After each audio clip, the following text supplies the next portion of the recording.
And we're back. Bill Whittle's Hot Mic Part 2. Today we're talking about the idea of Calexit, the move that's going on in California, and is a relatively serious movement to have California secede from the Union. And we talked earlier about some of the legal consequences of that with our guest, who's Ed Brodow. He's an analyst of California politics, and he wrote a great book called Tyranny of the Minority, How the Left is Destroying America. So, Ed, again, we're just having fun today with this. But it's not out of the realm of possibility. So if California were to pass legislation that amended their constitution and basically said, we're not part of the United States anymore, Scalia had said, as we mentioned earlier, the Civil War settled the issue of secession. Do you think that it's conceivable that the U.S. Army and Air Force would be killing Americans and bombing San Francisco? I mean, it just simply doesn't seem conceivable to me. It's not conceivable to me either. I don't think that's in the cards. I think that's kind of an extremist way of looking at the future. Just because they would have passed that ridiculous thing about secession, you don't get to succeed just because you want to secede. You have to get the rest of the country to go along with it, and that's what you were referring to earlier. There's a procedure that has to be followed in order to do this. And I don't think they'd ever get it through that procedure. I'm not 100% sure I agree with you on the second part. Ed, I certainly agree about the shooting being an extreme situation that's not going to happen. But I think given the reputation of California and the rest of the country, I think you could easily find 3/4 of the state that have decided, no, if you guys want to go, have a nice trip. You really think it's essentially impossible? I don't say it's impossible. I say it's unlikely. Look, the people that are running California now, people that are running California are unable to do it. They're inept. What makes them think that they're going to be capable of doing it as a country? That's an excellent point. You know, I got into an argument with a Democratic councilwoman who said that California was the richest state in the nation. And I said, no, by any accounting methods, California is the poorest state in the nation. The debt that California carries is enormous.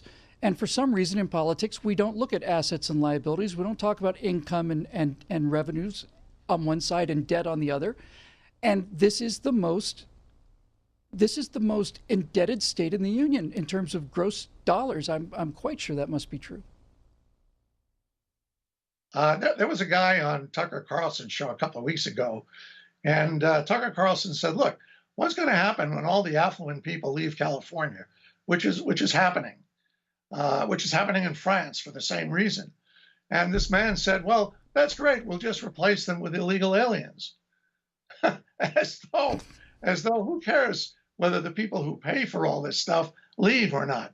It's total gross, juvenile way of looking, as I said, juvenile way of looking at politics. Forget about the consequences. Forget about taking any responsibility. We'll just pass a bunch of laws. We'll give everything away. And if we can't pay for it, so what? Yep. Juvenile, adolescent, those are perfect adjectives for this. Now, we'll just conclude with this. While there's no precedent for legal secession from the Union, as a matter of fact, there's a number of cases, of 11 during the Civil War, as I recall, where most emphatically was not the right of a state to leave the Union. Whether you agree with that or not, that was the outcome of the Civil War. But there is legal precedent for something else. And some of these I didn't know. One of them I did, but some of them I didn't know.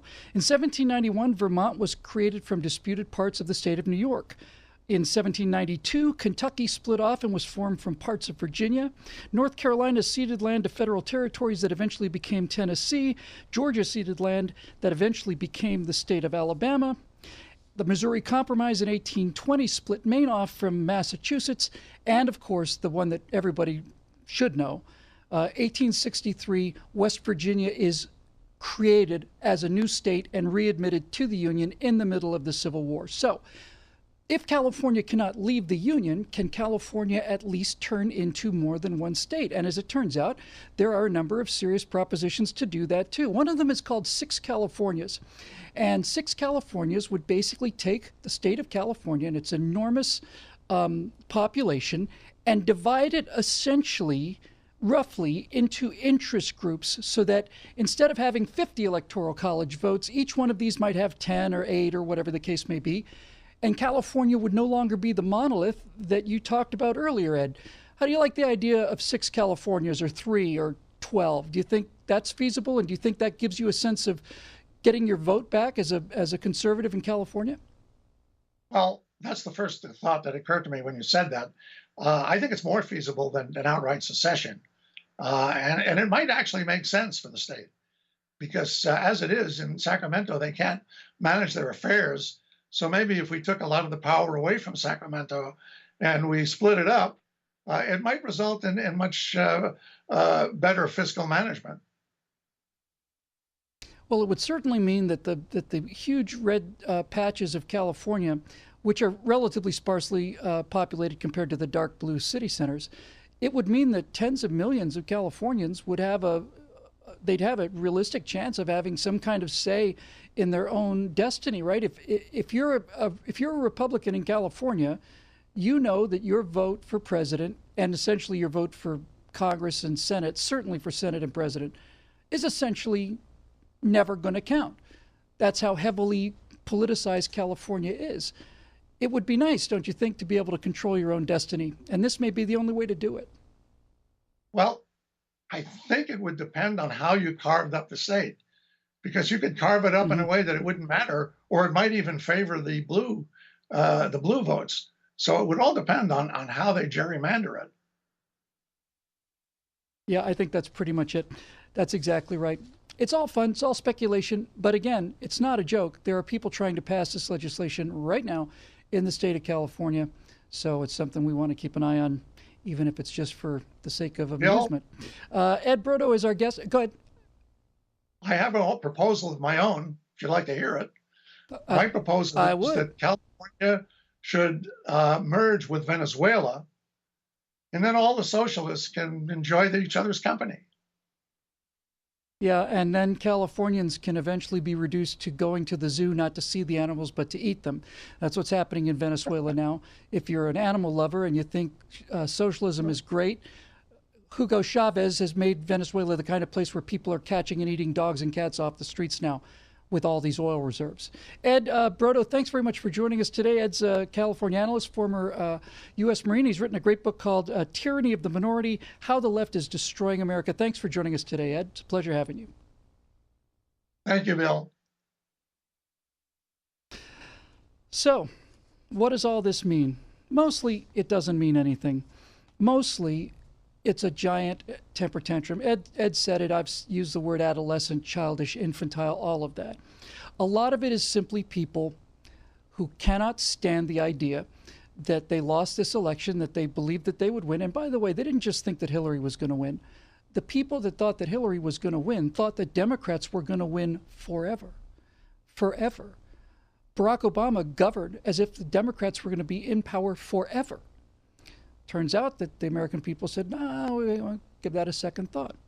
So the people who are calling for the exit of California from the Union are essentially people who are stomping their feet at the result of an election that they lost, despite California being mightily contributing to Hillary Clinton's vote. Matter of fact, if you take California out of the current election, Donald Trump wins the popular vote as well. Hillary Clinton's margin of popular vote victory, was due to California. So essentially, it's not really a very serious thing. But as I said, thinking about it is a serious thing. The fact that people in California, these progressives, these far left-wing individuals who do nothing but try to consolidate power and put it in one place, who thought they'd be putting it in the hands of a Washington run by Hillary Clinton, they are now realizing that maybe they don't like the federal government having that much control over their lives now that Donald Trump is president. They're starting to think about how come we have to listen to what this guy in Washington says? We don't agree with him on anything. What they don't realize is those very thoughts are the exact thoughts that the founders of this country had to identify and deal with and come up with a solution for. a two-part Congress, one part representing the people, another house representing the states. The progressives destroyed the state house, the Senate, in the 17th Amendment, and here we are in the trouble we're in. I think the best solution is very simple. I would just create a new constitutional amendment, and I'd repeal both of them. 16th and 17th Amendment are hereby repealed. That would get us a long way towards freedom and happiness. I'm Bill Whittle. Thanks for joining us. We'll see you next week on the Hot Mic Show right here on NRATV.